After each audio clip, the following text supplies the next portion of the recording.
ছাত্র জনতার আন্দোলনে প্রত্যক্ষভাবে বিরোধিতা করা স্বাস্থ্য মন্ত্রণালয় ও স্বাস্থ্য অধিদপ্তরের কর্মকর্তারা এখনও বহাল রয়েছে। এসব কর্মকর্তা কর্মচারী অন্তর্বর্তীকালীন সরকারকে বিব্রতকর পরিস্থিতিতে ফেলার ষড়যন্ত্রে লিপ্ত ছিল।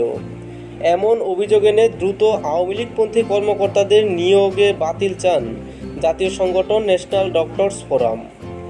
গত বুধবার দুপুরে জাতীয় প্রেস ক্লাবে আয়োজিত এক সংবাদ সম্মেলনে এই দাবি জানান এনডিএফ নেতারা। সংগঠনের সভাপতি অধ্যাপক ডাক্তার মোহাম্মদ নজরুল ইসলাম লিখিত বক্তব্যে 16 দফা দাবির কথা পেশ করেন। দাবিগুলোর মধ্যে স্বাস্থ্য অধিদপ্তর সহ সব প্রতিষ্ঠানে আওয়ামী লীগপন্থী কর্মকর্তাদের সরিয়ে বৈষম্যের শিকার চিকিৎসকদের পদায়ন, আন্দোলনে আহত চিকিৎসা দিতে অস্বীকার করা চিকিৎসক ও শান্তি সমাবেশে যোগদানকারীদের তালিকা তৈরি, শাস্তিমূলক ব্যবস্থা গ্রহণের দাবি জানান।